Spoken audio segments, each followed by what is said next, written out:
আসসালামু আলাইকুম প্রিয় দর্শক, শরণার্থী আপডেটের আজকে ভিডিওতে সবাইকে স্বাগত জানাই যারা যুক্ত হয়েছেন এই ভিডিওতে বিভিন্ন দেশ থেকে। আজ ডিসেম্বর মাসের 20 তারিখ। নিজে জানুন, অন্যকে জানাতে ভিডিওটি এখনই শেয়ার করে দিন। আমরা প্রতিদিনই আপনাদেরকে এই গুরুত্বপূর্ণ তথ্য দিয়ে যাচ্ছি ইউটিউব, ফেসবুক দুই প্ল্যাটফর্মে। সর্বশেষ আপডেট তথ্য জানতে যুক্ত থাকতে হবে। চ্যানেলটি সাবস্ক্রাইব করে ফেসবুক পেজটি লাইক ফলো করে। আপনার কাছে অভিবাসীদের কোনো তথ্য ইনফরমেশন থাকলে একইভাবে কমেন্টস করে জানাতে পারেন।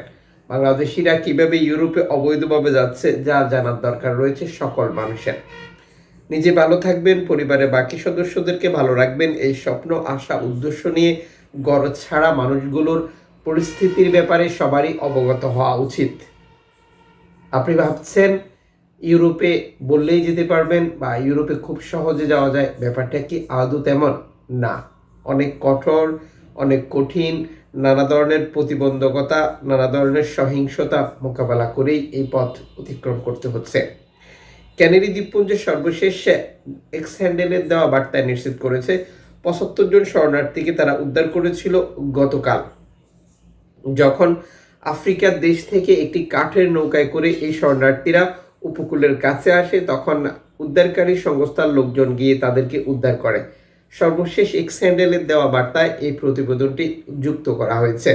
আমরা গতকালের তথ্যে আপনাদেরকে দিয়েছিলাম চলতি বছরে 1 লক্ষ অতিক্রম করে ফেলেছে অলরেডি। বিভিন্ন উপকূল ব্যবহার করে স্পেনে অভিবাসী প্রবেশের যে পরিসংখ্যান সেই হিসেবে আরও কয়েকদিন বাকি রয়েছে। আগামী বছর কি পরিস্থিতি তৈরি হয় যার জন্য আমাদেরকে অপেক্ষা করতে হবে, কারণ স্পেন প্রতি বছর 1 লক্ষ অবৈধ অভিবাসীকে বৈধতা দেওয়ার ঘোষণা দিয়েছে, যা অলরেডি আপনারা সকলেই শুনেছেন।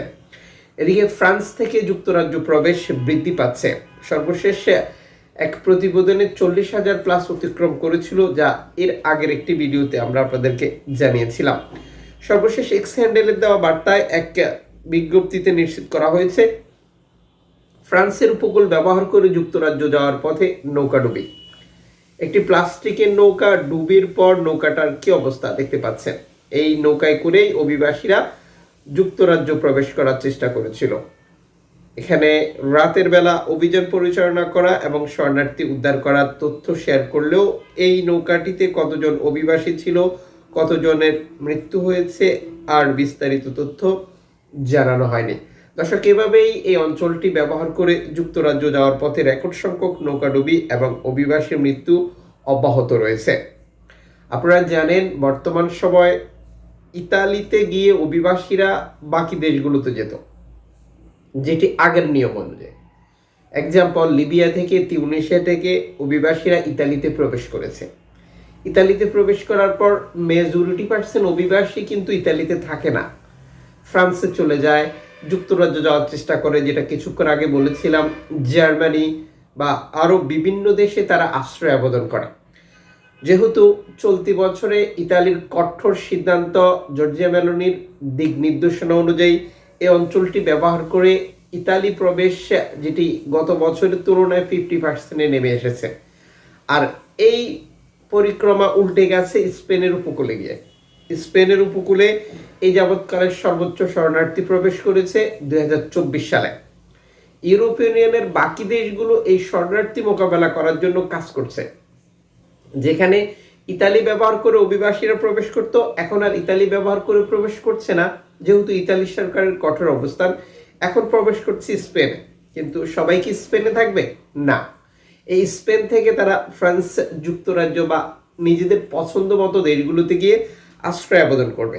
আর এই প্রক্রিয়া আবারও ইতালির মতো করে বন্ধ করার জন্য ইউরোপীয় ইউনিয়নের জার্মানি, ফ্রান্স, যুক্তরাজ্য সহ আরও বিভিন্ন দেশ মরক্কোর সাথে চুক্তি করতে চায়। অলরেডি মরক্কোর সাথে স্পেনের চুক্তি রয়েছে। মরক্কোর সাথে স্পেনের চুক্তি অনুযায়ী মরক্কো চলতি বছরও 50,000 প্লাস অভিবাসী অলরেডি আটক করেছে। এই চুক্তি বর্তমানে মরক্কোর সাথে আরো দীর্ঘায়িত করতে চায় বর্তমানে বিভিন্ন দেশ, যাতে করে মরক্কোর যে আটলান্টিক সাগর বা মরক্কোর যে বর্ডার, এই অঞ্চলটি ব্যবহার করে কোনো অভিবাসী ইউরোপে না যেতে পারে। সর্বশেষ ইউরোপীয় ইউনিয়নের যে বর্তমান প্রধান রয়েছে উর্সুলা বন, তিনি মরক্কোর যে প্রেসিডেন্ট বা যিনি বর্তমান দেশ পরিচালনা করছেন তার সাথে আলোচনার জন্য মরক্কোতে একটি বৈঠকে অংশগ্রহণ করেছিলেন।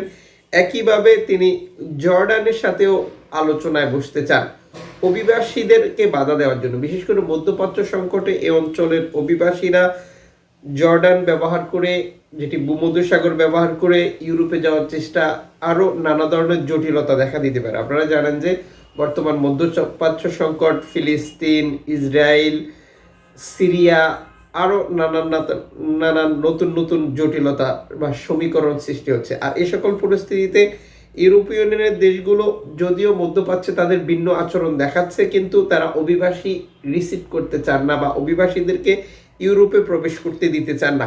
আর যে কারণে তাদের এই নতুন নতুন পরিকল্পনা কার্যকর করার চেষ্টা। মরক্কোর সাথে ইউরোপীয় ইউনিয়নের নতুন চুক্তি এই অঞ্চলটি ব্যবহার করে অভিবাসীদের স্পেনে প্রবেশ একবারেই বন্ধ হয়ে যাওয়ার মতো পরিস্থিতি তৈরি হবে। এমনিতেই স্পেনের সাথে যে চুক্তি রয়েছে সেই চুক্তির মাধ্যমে তো অলরেডি 50,000 প্লাস অভিবাসী চলতি বছরে মরক্কো আটক করেছে। আবার নতুন করে ফ্রান্স, জার্মানি বা ইউরোপীয় ইউনিয়নের বাকি দেশগুলো যদি মরক্কোকে টাকা দেয় তাহলে পরিস্থিতি কোথায় গিয়ে পৌঁছাবে। এই বার্তাটি আমাদের বাংলাদেশিদের জন্য গুরুত্বপূর্ণ, কারণ আমাদের বহু বাংলাদেশে অলরেডি মরক্কো গিয়ে মরক্কো থেকে স্পেনে যাওয়ার পরিকল্পনা গ্রহণ করেছে, অনেকে পথে রয়েছে, অনেকে অলরেডি মরক্কোতে অবস্থান করছে। ইউরোপীয় ইউনিয়নের এই চুক্তিগুলো নতুন বিপদে ফেলে দেবে বাংলাদেশিদেরকে, যারা এই পথ অবলম্বন করে স্পেনে যাওয়ার চেষ্টা করবে।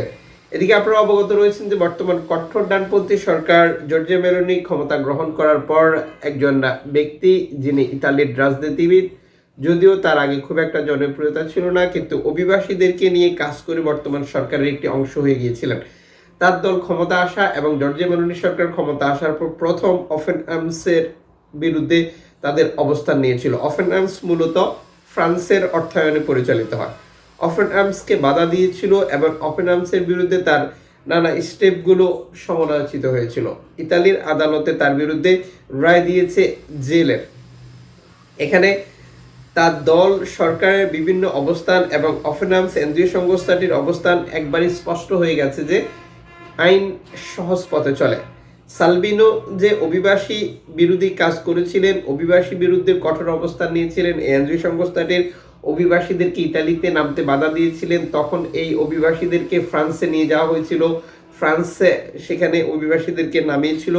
সেটি বর্তমান সরকারের প্রথম দিকের অবস্থা, যে তথ্যগুলো আমরা তখন আপনাদের সাথে শেয়ার করেছিলাম।